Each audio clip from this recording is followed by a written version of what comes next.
Nah, kalau datang ke Sriwijaya ataupun ke Dato' Sriwijaya, datang ke Sumatera ataupun ke Jawa misalnya, ini kalau diperlihatkan ini adalah mereka berarti utusan sudah datang menghadap paduka ataupun kedatuan atau raja ataupun sang ratu. Ini sebagai perwakilan dari kaisar Cina-nya. Juga terbuat dari batu.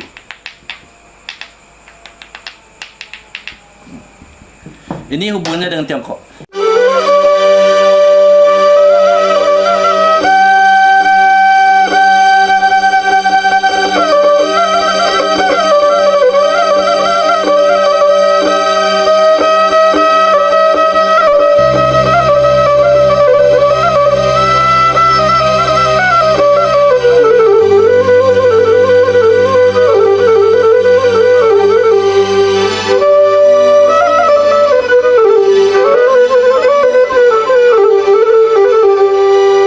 Sekarang kita lihat hubungannya dengan India. Kalau dengan India sudah banyak, bahwa yang dipakai dipergunakan India tadi, ya, pada umumnya adalah benda-benda ataupun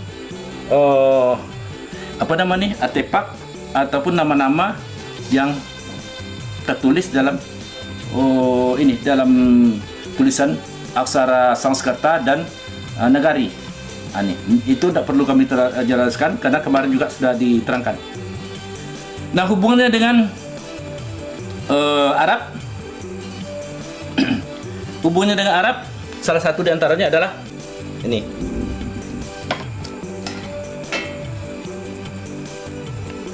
Ini adalah jenis pisau, ya, pisau.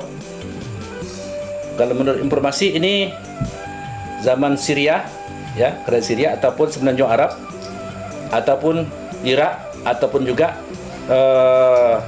semasa ini Daulah Abbasiyah, Umayyah dan segala macam. Ini masih tajam.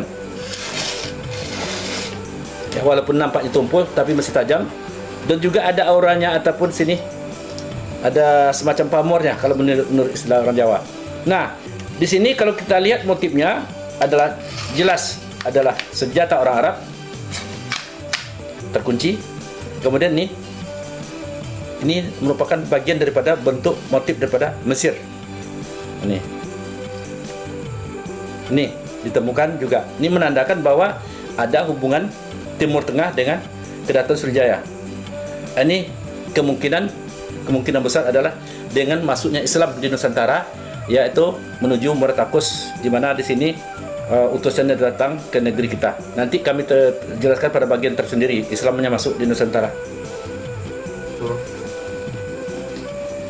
Sebagai hubungan antara Kedatuan Sriwijaya dan kerajaan-kerajaan keturunannya atau keturunannya yang masih eksis sesudah Sriwijaya itu, ataupun masih disebut dengan Alampul Poco, dan sekarang dilanjutkan dengan turunannya itu Andiko 44. Ini buktinya bahwa masuknya Islam ke Nusantara. Ini ada meninggalkan bekas atau jejak. Ini berupa Quran kuno, tulis tangan, terbuat daripada kertas kulit.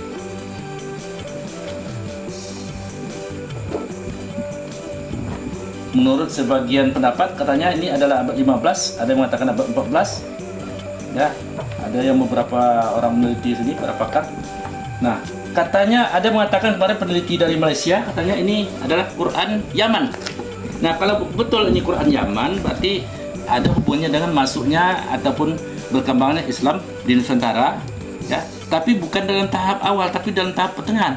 Karena Islam dalam penelitian kami masuk ke Nusantara ini adalah pada abad ke-7, itu tahun ke-5 Hijrah ataupun tahun ke-4 Hijrah, yang akan kami jelaskan pada kesempatan berikut karena ceritanya panjang, ya. Bekas-bekasnya masih ada dan artefaknya masih ada.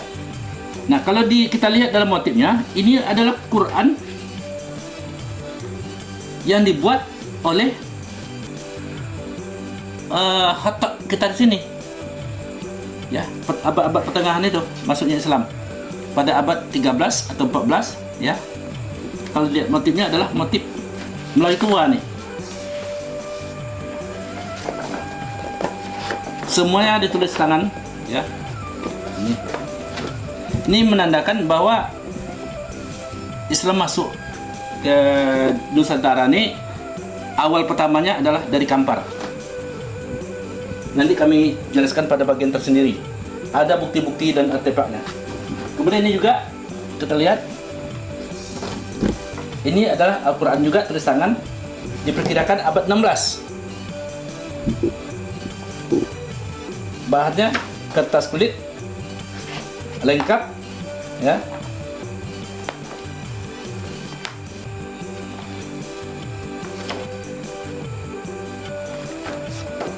Nah, bagian sayangnya sudah lama, ya. Sudah basah, tapi karena bahannya adalah kertas kulit masih bisa bertahan, ya. Nah, gambarnya adalah nih. Dilihat dari segi motifnya, Quran ini juga motif ragam hiasnya juga motif nih Melayu tua. Nih kemungkinan adalah karya ulama penyebar Islam orang kita dulunya. Dan tokoh ulama dari Kampar. Karena masuknya Islam Nusantara tadi berdasarkan bukti-bukti ada, nanti kami sampaikan pada kesempatan lain.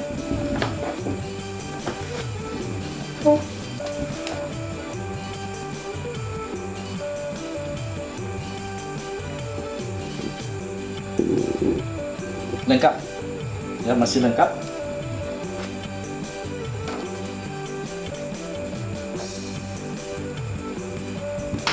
Kemudian yang lebih muda usianya dari itu, ini sebuah bejana. Ini adalah sebuah bukti bahwa di sini dulu ada penghasil gaharu dan minyak kasturi, ya, terbuat daripada kayu kapur, ya. Kalau di sini bahasa sini adalah kayu kapu, ya, kapur barus dan segala macam, minyak kasturi, harum-haruman dari kayu gaharu dan segala macam, cendana dan segala macamnya. Ini ditaruh di dalam ini sebagai pengharum ruangan. Nah, mengapa ini motifnya semacam lampu Aladin? Kemungkinan ini adalah kemungkinan besar nih, kalau dunia mengenalnya nih lampu Aladin, tapi tidak pernah ada lampu Aladin yang punya motif. Ada lukisan, ada ayat Quran, ada kaligrafi kelilingnya, baik ditutupnya, ya, maupun bagian bawah, ya, bagian dalamnya tidak ada. Kemudian sekelilingnya adalah motif Arab, ukiran Arab. Nah, kenapa terbuat dari perunggu? Apakah di Irak sana mengenal zaman perunggu? Jadi dua kemungkinan. Pertama, ini adalah zaman perunggu di Timur Tengah. Yang kedua adalah ini pesanan orang Arab kepada orang Kampar ataupun Melayu Nusantara. Karena berdasarkan penelitian kami menemukan beberapa tempat sumber daripada pembuatan artefak-artefak ini. Ada beberapa lokasi yang ditemukan di Koto-Koto. Kami temukan di Kuok, di Bangkinang, kemudian di Kampar dan segala macam, di Rumbio, ya, Etiris, ada beberapa tempat. Nah, apa gunanya? Ini adalah sebagai pengharum ruangan. Kalau dalam dongeng Aladin, ini adalah untuk manggil jin, tempat bersarangnya jin. Bisa juga karena di sini ada tempat harum-haruman. Jin senang dengan yang harum-harum, ya, tempat minyak kasturi, minyak kayu gaharu dan segala macam, taruh dalam. Nah, apabila malam untuk mengharumkan ruangan, ya, untuk memaparkan ruangan dan sampai malam tiba. Nah, ini nih minyak tadi, nih dulu kan belum ada minyak tanah, ya. Jadi minyak terbuat daripada nabati, dari tanaman-tanaman atau dari buah-buahan dipakai, ataupun dari kayu gaharu, ya, minyak gaharu ataupun minyak daripada kayu kapur tadi. Nah, dinyalakan.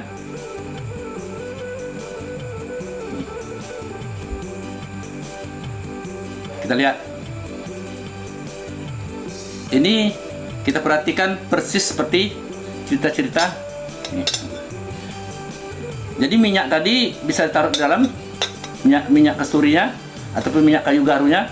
Nah, apabila malam diapakan, ini bisa dipakai untuk untuk penerangan. Bisa kita pakai, ya. Kita tidak pandai manggil simsalabin yang datangkan jin, tidak bisa kita. Ya, karena itu mungkin dongeng, mungkin juga kenyataan. Tapi ini jelas ditemukan di Kampar dan masih utuh dan masih. kami rasa di Irak sendiri apakah ada kawan atau tidak, inilah kami perlu kita adakan nanti studi banding.